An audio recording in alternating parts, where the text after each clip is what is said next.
With the release of BT12, Bandai have been absolutely knocking it out of the park in terms of reviving old and ailing decks and archetypes. They have literally saved certain decks from being consigned to collecting dust in our bulk boxes for the rest of eternity. And if there's one deck in particular that I am very excited to sleeve up once again, it has to be Red Hybrids. Alright, ladies and gentlemen, everything you need to know about Red Hybrids can be summed up in two very simple sentences. 1. Spam Takuya. 2. Go face. This is about as aggro as a red deck could possibly be, and I absolutely love it. Unless your opponent is playing some kind of control or stall deck, believe me when I say your games are going to be over quick. Now, the new BT12 EmperorGreymon is very much the win condition outside of, well, hybrid for game. This absolute unit costs 3 to go into, and yes, you can cheat him into play using the old Takuya's effect. He has security attack +1 by default, and when digivolving, you can pop something with 6000 DP or less, or if you have a tamer in your sources, you can delete something with DP equal to or lower than his own instead. And finally, if it does get deleted, you get to play a Takuya from your hand or trash for free. So this card literally does everything the archetype wants. You can swing for multiple checks, blow up anything standing in your way, and you immediately replace it with a tamer to continue the onslaught on the next turn. To really get the value out of EmperorGreymon though, you need to buff his DP so that you can slay anything on the opponent's side of the field, including their big level 7 boss monsters. And of course, you'd like for him to survive all of those security checks that you're going to be swinging for, because 11,000 DP base is a little soft these days. The tamer you really want under EmperorGreymon is BT7 Takuya. Its skill allows you to place 5 hybrids from your trash underneath it to warp digivolve into an EmperorGreymon. And it provides that EmperorGreymon with an inheritable, where your stack gets security attack +1 if the total DP is 10,000 or more. And Takuya does give a 2000 DP buff himself, so that condition is pretty easy to meet. It will take a little bit of setup to pull off the warp, but thankfully the deck now has plenty of ways to fill your trash and of course, loop Takuya. The new Takuya out of BT12 acts as the deck's dedicated memory tamer, which means you no longer have to schlep it with the old Tai or Hero. And while this one won't let you warp Digivolve, it's still a great target for Spirit Digivolution. Its inheritable gains you 2 memory when you check security, as long as you're swinging with 10,000 DP or more.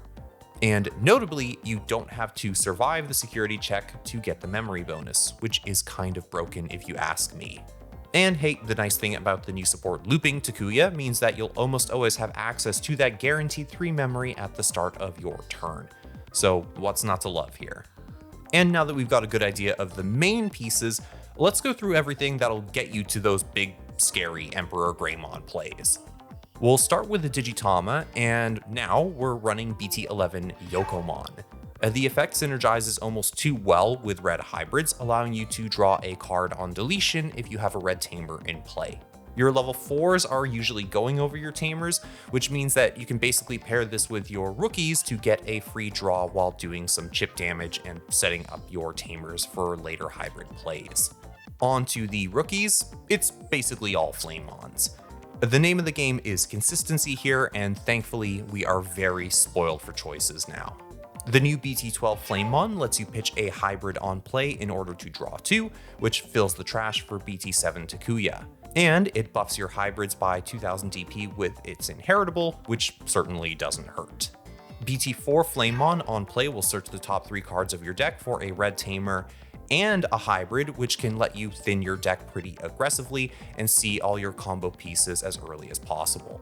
BT7 Flamemon searches the top 4 cards of the deck on play, but it can only grab you 1 target, either a Takuya, a hybrid, or a Susanomon, which we don't play. It also has the inheritable that inspired all of the new support, playing a Takuya from your hand for free on deletion. If you are going to evolve your level 4 hybrids onto a Flamemon, this really should be your target. You should also place 1 or 2 of these under BT7 Takuya when warping into EmperorGreymon in order to spam out more tamers in the event that your stack gets deleted. And then of course we have Pokemon, who does a fantastic top 5 search on play, grabbing a tamer and a hybrid. And of course, its effect says that the first time one of your tamer's spirit digivolves, you can gain 2 memory, which will make them free in most cases. This applies to the Takuya warp into EmperorGreymon as well, which means you're going into the big baddie for either 1 or just 2, which will make the difference at times. Oh, and BT6 Flamemon is here as well, providing piercing as an inheritable to your hybrids, because why not? Just 1 is fine, so, trash it as soon as you see it so that it can always be available for the big Warp EmperorGreymon stack. The champions are pretty straightforward, starting off with the new Agunimon. Unlike the old hybrids, this can only Spirit Digivolve on top of Takuya, so do keep that in mind. But in exchange for that restriction, you actually get an effect this time. On deletion, it's going to play a Flamemon from your hand for free, suspended. So basically it replaces itself with a Searcher body or a Draw 2 body. It also has an inheritable to play Takuya from your hand for free on deletion, so yeah, more tamer spam, which is pretty awesome. Oh, and they do give it the option to slide Digivolve from our next hybrid for 1, perhaps if you need a little bit of extra DP on the swing or you need to dig a little deeper into your deck. BT12 gives us a new Burning Greymon, or Vitramon for you weebs out there. This is basically your beat stick, gaining 2000 DP on Digivolution. Add in the 2000 DP buff from either Takuya, and you're going to be gaining quite a bit of advantage on the swing. You've also got the option to slide Digivolve into this from Agunimon, which gives you access to that sweet on deletion inheritable as well. And as an inheritable of its own, it gives a 2000 DP buff, ensuring that your EmperorGreymons become big, chonky boys. And the last level 4 I run is the old Burning Greymon at 3 copies. It can Spirit Digivolve over any tamer, which does come up in this particular build, and it evos on a level 4 for 1, or sadly on a level 3 for 3. If you have a Takuya or a hybrid in the stack, you can pop something with 4000 DP or less on Digivolution, which is nice for some board control in a pinch. Now, this card is usually my actual hybrid for game in this deck because of the flexibility in Digivolving on any red tamer. And because usually you want to save your newer hybrids for the main plays during the course of the game. Moving on to the level 5s, they're both Aldemons. And I happen to run a 1-4 split of the new Aldemon and the old one in this particular build. The new Aldemon can basically warp from Takuya if you have an Agunimon and a Burning Greymon in the trash to tuck into the stack. And for that, you don't actually get that much value. It'll have the inheritables from both hybrids, which is nice. It's obviously a check or 2, but outside of that, its only use really is adding Takuya back to your hand when it's deleted on the swing, so that the Agunimon's inheritable can play it out again. The BT7 Aldemon, however, that is the real spice here, evolving for 1 if there's a tamer in the stack, and gaining 4000 DP on Digivolution if there's a hybrid in the stack. It's a cheap, efficient beater and a nice bridge to either of your Kaiser Greymons, memory permitting. It also grants the ability to nullify the security skills of options as an inheritable, which makes it a must when swinging with your megas. And then for my other level 6, I am running 2 copies of the old EmperorGreymon.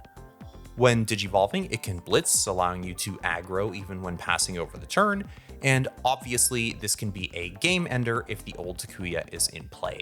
Now, if your opponent wants to block this guy, they'll get punished since it'll restand and net you 1 memory for each hybrid in the stack, which means 5 memory gained most of the time.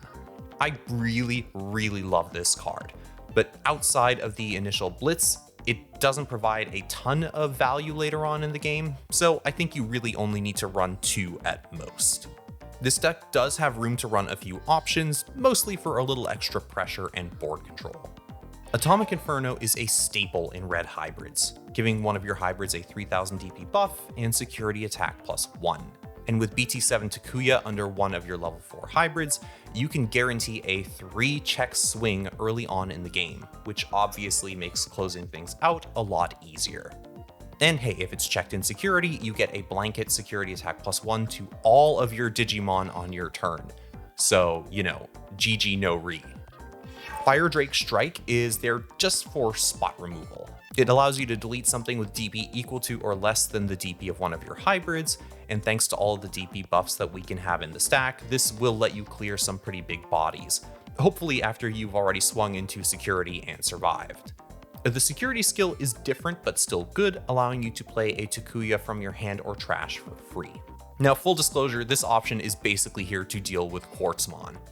I don't want my board being stunned forever while my opponent trashes my security, so this lets you blow up that absolute menace as long as you have enough DP boosting inheritables under either BT7 Aldemon or EmperorGreymon. And the last two cards in the deck are my personal special sauce, 2 copies of the Dual Tamer, Tai, and Kari. Now, obviously, this deck is crazy aggressive and you're definitely not blocking a lot, so both players are going to get to low security counts pretty quickly. This Dual Tamer will net you 1 memory if your opponent's security is at 3 or less, and will net you an additional memory if you're at 3 or less. So alongside the memory setter, you can have 5 memory to work with at the start of your turn, which, believe me, translates to a lot of checks in this deck. You can also suspend the Dual Tamer to soften up the opponent's security, reducing the DP of all security Digimon by 2,000. That actually makes the difference a lot of the time because it forces your opponent to clear the Digimon that just swung in, or basically allow it to survive and then face another check potentially with 2 going through if you're playing something like Atomic Inferno or if you have Takuya in the stack. And when they do clear that stack, well, usually you can just slam down another Takuya. So massive pressure applied often. But I will remind everyone that only BT7 Burning Greymon can Spirit Digivolve over this, so while it is nice to have this Tamer in play for the hybrid for game should you need it, it's just going to be 1 hybrid that's going over top. And that's the deck. There's not much to say here except for red hybrids go burr. It's honestly one of the more straightforward decks out there, but that doesn't necessarily mean that it's brainless either. You do need to consider how you're building your stacks, and you need to make sure that you're looping your Tamers effectively in order to keep up the pressure. And really, it all boils down to that. As long as you can loop Takuya after every devastating swing, there is a decent chance that you're just going to blow your opponent out before they ever get set up. Believe me when I say that BT12 cannot come soon enough. The way that Bandai totally reinvigorated red hybrids gives me a lot of hope for what they can do for other decks down the road. I mean, they basically took a deck that even in its prime did nothing really competitively, and they've turned it into a top tier meta threat. But anyway, if you enjoyed the video today, make sure to show your appreciation with a like and a sub if you haven't already. And if you have your own spicy red hybrid lists that you'd like to share, or some ideas about what Bandai can do to build upon the other hybrid archetypes, well, share that all in the comments section below. I am still working away at finding the perfect engine to make Mirage Galgamon work for the next episode of Some Assembly Required, so stay tuned for that. A lot of work is going into making that doggo, well, function. And on that note, guys, I will wrap it up. I will catch you all in the next one, and until then, peace.